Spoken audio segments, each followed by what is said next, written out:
Father Tim. Here we go. Precious Cargo. This is, I think, Precious Cargo number 8.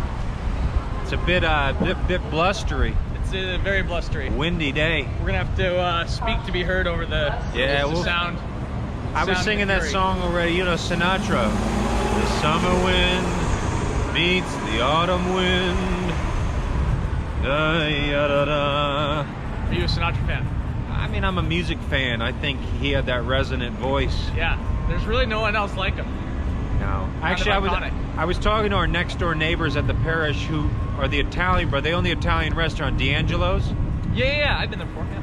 Tony D'Angelo, who still, you know, speaks with a thick accent, he arrived from Milan. He's from Sicily, but he arrived from Milan 40 years ago or so. Was working on 19th Street. He told me, he goes, I met Frank Sinatra. I met Dean Martin, too. They came in, like, to the kitchen late after a show one night, and he said that he couldn't speak Italian. Sinatra picked up on that, so he told Tony. Sinatra said to him, he goes, Capisci Italiano, like, I understand Italian, you could speak to me. That's cool. Frank Sinatra said, I understand Italian, go for it, kid. That's awesome. Those guys seem like they're of a completely different age, but they, you know, almost a different world. Yeah. You think of people that died, what, just 30 years ago? I don't even know. Anyway. Sometimes I think about just the life perspective. I think that would change when, you know, I think about my grandparents' generation, having grown up, you know. Hey, good to see you. See, we can't go anywhere in Rittenhouse. I'm going to see. Thank you for the envelope you gave. That was very generous. It doesn't go unnoticed. I said I know her. You know. Thank you. Got different foundations all around trying to help the church out. Exactly. Thank you. So I think about, you know, just this capacity to, I don't know, just have a little perspective from having grown up, you know, lived through the Depression, through the Dust Bowl years, right? And just the progress of, you know, technology, the economy. There's just so much that we take for granted because we just haven't seen anything else. We haven't known any differently. Right. So that's something I think about a lot. I'm actually giving a retreat this weekend up in Ambler. It's about an hour north. On it's All Souls Day, so I mean sometimes people treat that as depressing, like the dead, you know. Yeah. But I think about it as family roots. So we're going to do kind of a family retreat about what do you know about your family in the past. Yeah. What does it teach you? I think there's a really unique sense. Usually you take a big extended family, there's 1 or 2 aunts or uncles that are really into like the ancestry.com. Yeah. But there is a sense, there's this unique sense of knowledge, place, maturity that comes with learning a little more about where you came from, your root structure, your family. I'm getting more into roots, and I'm very public about it, you know. Yeah. Hey, somebody's calling. Who's there? That's Carrie Ann. Carrie Ann, come on, and we should get her in the camera. There she is. Well, you gotta wave. All right, she's pregnant, and they've already named it's a daughter, right? Boy, but they won't reveal the name. It's a secret. Well, I know you're discussing names. I'm sorry that Rittenhouse. You're too famous. I need to take you to a new neighborhood. I think the fucking bike. Seeing all these people. Have a good one. All right. So Isaiah, let's talk. What are we talking about? So, I guess it kind of connects to what you're talking about with roots and like. I'm laying down some roots in Rittenhouse. Yeah. That's a goal of these years. Yeah, but I guess I would love to hear a little bit more about maybe where you grew up and who you grew up with. Sure. And it kind of gets to this question of like, and something I've been thinking a lot about is like, who are we, you know, as people, and almost this sense of our, you know, understanding what it is to be, you know, understanding what it is to be Catholic, to be, you know, kind of this sense of our anthropology, you know, who we are as people. And would love to hear kind of what shaped your own sense of that. Sure. Growing up, and what led you kind of to your, you know, current path, and how we met, you know, at St. Patrick's. Yeah, I would say a few quick things that jump to mind. I mean, who are we? I think being Catholics, I don't think that's something other than human, as in like it's an escape. I think actually Catholicism is deeply human. I think it's honest about our mistakes and weaknesses. It's also honest about what's great and beautiful, that we can do what is right. We can protect dignity and innocence. We can also, you know, Catholics we can talk to God. I mean, prayer. I was raised in that I mean, I was raised in Ohio, Steubenville, a little town, so a Catholic town, home of Dean Martin. And my parents, you know, we were Sunday mass goers, but kind of your average American childhood. I think I thought more of Little League baseball than I did Sunday mass, you know? Yeah. It wasn't like I was prepared from a really young age to be a priest. The priesthood came out of the blue. I was a sort of falling in love. I was, what, 21 years old in college, and it just kind of fell upon me. But I would say that being a Catholic throughout my life has taught me more and more about, you know, honestly, about being a human. Yeah. It's given me my best friends in life. It's opened me up to meaning and history. I'm not saying it very well. I'll put it this way. I think I used to, the adventure used to be places for me, or experiences. It was like hitting a home run. I was mostly a singles, doubles hitter, but every now and then you do get a home run every now and then. Yeah. Or it's places, you know, so it's traveling on vacation with your family. We used to go up to Lake Michigan. I still get very emotional thinking of Lake Michigan. Yeah.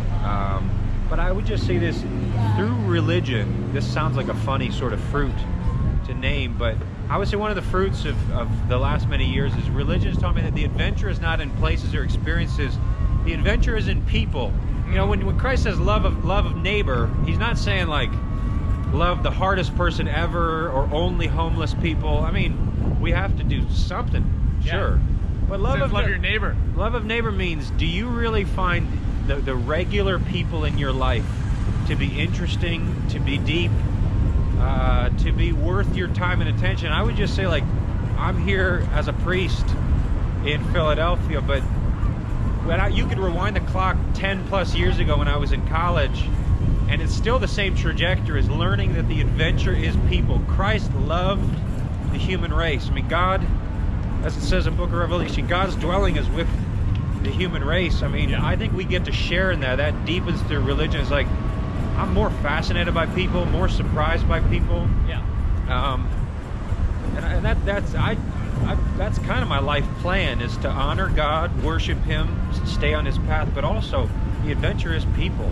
Yeah. You're one of them. We met, what was that, last year? Yeah. Wharton stuff, but we've been through. I think maybe Tommy invited you over. Tommy. Was it my house? I Tommy's maybe the only non-adventure, I would say, as a person. Tommy's, no, I'm just kidding. Everybody's an adventure. But Tommy's very straightforward. He's got that military background like you. He's a man of integrity, works in outreach to women in crisis. Tommy actually just went to the cops for us because we've been having some people damaging the church and kind of hurting our flow. And Tommy Meyerson, he like went down to the station. He's like, I'm going to talk to some officers for you. I said, thank you, Tom. So, but yeah, just getting to know people like you and Tommy and everybody, it's that's part of the, I see it as the adventure. You know, you guys aren't just resources like, oh, I could use a guy that's good at finance or a guy that knows cops. I mean, just love of people is a Christian thing.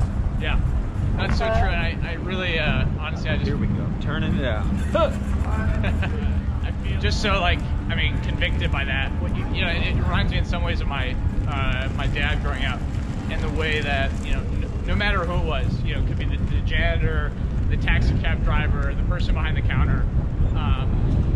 It almost like enchants your worldview a little bit when you see the full measure of like the value and dignity of every person in and of themselves.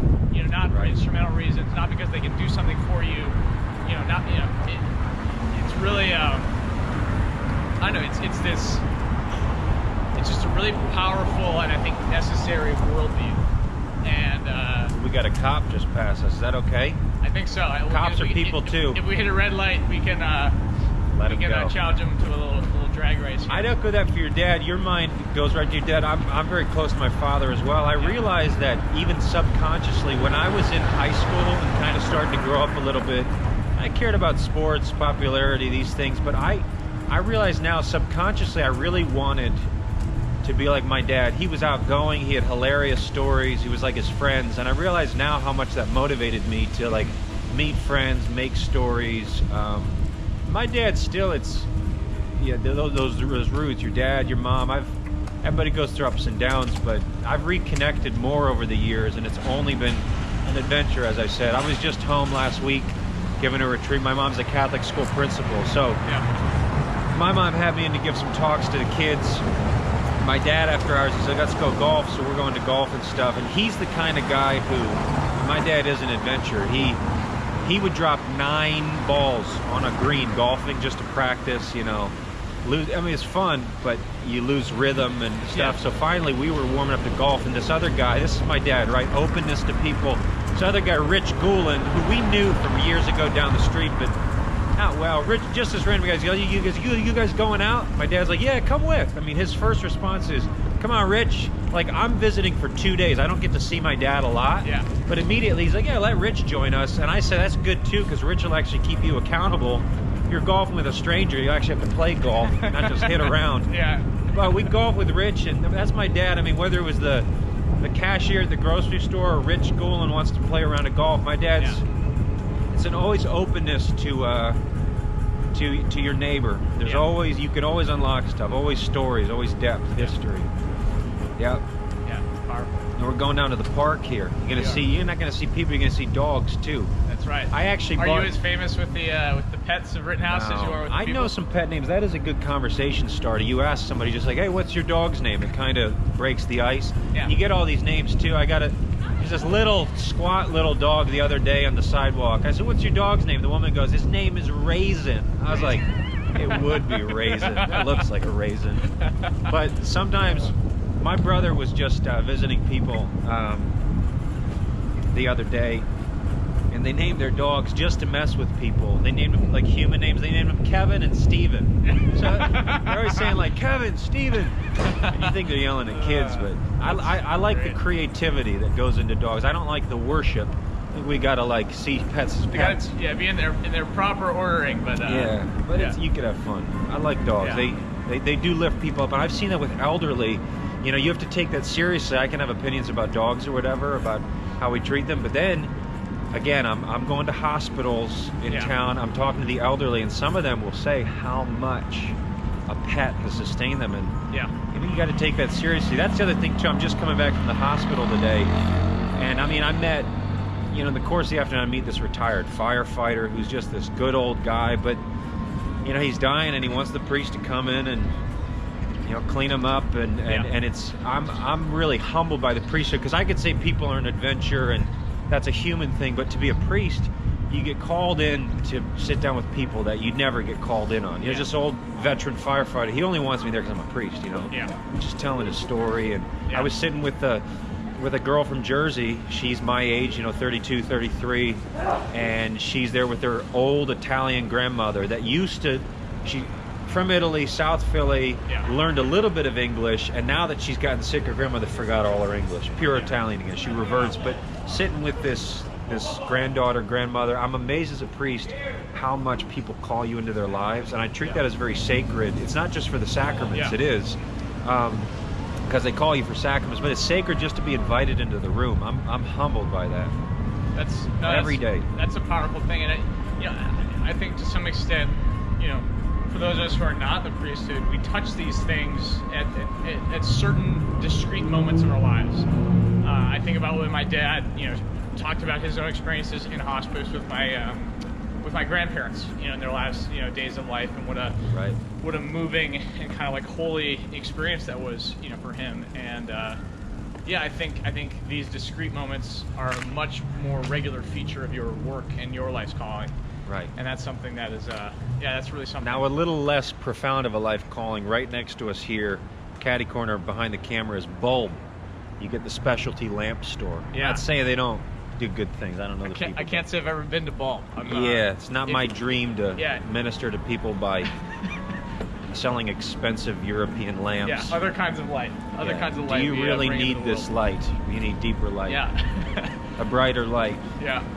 I was, you know, just thinking about also, like, you know, and I'm just curious what your thoughts are on this. My sense is that there's a lot of people in hospice, and this will increase in the years ahead. Many people are alone. Many people are further from their families than they've been in the past. Has that been your experience, and what's your sense of of serving people in hospice? Wherever we look at difficulties, and the world has its struggles, there's also light shining in the world. God works. So I have seen some people who are alone, but then you see who fills in. I mean, honestly, a lot of hospices, the nursing staff they're angels. I've met special nurses in hospice care and the NICU, neonatal intensive care for infants. Yeah. And so you see how these good Samaritans, even if it's their job, they really fill in. I've, as a priest, met with some lonely people, and I've also seen impressive times where people will be surrounded by family. I mean, family just crowding into the room. Or, like today I was at hospice, there was one guy, and he was there with his mom, and you could tell of all the family members, he was the one to just step up to the plate. So I'm impressed. I mean, there are challenges because there is loneliness, but I'm impressed by the variety of people that step up. The world is never as dark. There comes the light. Never as dark as we kind of sometimes think it is. Yeah. God is at work. I'll give you another example too. Take a person who got almost no visits, and even the nursing staff didn't really want to visit with her because she was difficult. Yeah. She was kind of a real loner, and after about 3 or 4 visits, I saw she was smiling one day, and I asked her, I can't say names because of hospital reasons and stuff, but I asked her, called her by name and said, "You look better." And she said to me, this is amazing. She goes, "I've been thinking." I was like, "Huh, what are you thinking about?" And she goes, "I have a granddaughter that got pregnant with this other guy who's not married. Our family got upset. It's a different race. There's some racism stuff going on." And she said, "But my granddaughter's having her baby." And she goes, "And I realized that if that baby's coming into the world, that baby's our family. So that baby can come into the world and I'll go out of the world. We'll trade places." I was like, it wasn't a priest that talked her through this. It wasn't some social worker. It was like, this is God working on a woman's thoughts. Sometimes God alone comforts and consoles and works out things with people. Where this woman, she did not want to leave because she had so much baggage. She did not want to die, and then she found peace in the single thought that, wait, I have a granddaughter who's bringing a baby into the world. I'll trade places. I'm okay to go. I said, wow, God can sometimes be like, I'd like your help, but I don't need it. You know? And I'm really glad you brought that up, because I think often I find myself even sometimes dwelling more on the negative, or seeing something like, let's say, the case of someone who is lonely in hospice, and that becomes the category that operates in my mind. I guess what I mean to say, though, is that our ideas as what's negative, they're not false, but sometimes they're colored all negative, whereas in fact, you get close to life, there's always some hope, always some light, you know? No, that's real life versus, especially take the news. I don't want to launch off on the news. There's a difference between, like, narratives versus just real life in front of us. I have what I call the 3-foot rule. I try to focus on my life 3 feet in front of me, because our minds get pulled with world affairs and the church and this. And people ask me as a priest, what do you think about the church this, church that? It's like, listen, I don't have some special knowledge, maybe a little perspective in serving the church, but the church I know is, a lot of it's right in front of me. I think the world and the church needs that. Local. And, the local yokels. Do you have any closing thoughts, Father Tim, as we wrap this thing up here in Rittenhouse Square? You got to live like this selfie stick. You got to live 3 feet in front of you. It's about 3 feet long, yeah. And live the examined 3 feet life. The examined life, a life. Hiding away with God will actually and mysteriously open you up towards others. It doesn't take you away from other people. And I would just say that, if you actually watch this video, I would say turn off your computer and stay away from it for a while and go live. And then you come back later. It'll be there. Amen. I tried to. Father Tim, thank you so much. This is a really powerful conversation. And we're ending in Rittenhouse. Get this lady here. She's lovely. We got this. We'll put the statue. This bronze statue. The pond is dry. The summer is over, but Isaiah The hope is, with the change of seasons, summer's coming back. It'll come back. I mourn the loss of summer. It's fall. It just went away, but good times are ahead. Absolutely. Father Tim, you've been a real blessing in my life, and I am incredibly privileged to have had you on Precious Cargo. Thank you. It's a vehicle for meaningful conversations, and this was no exception. I should have worn gloves.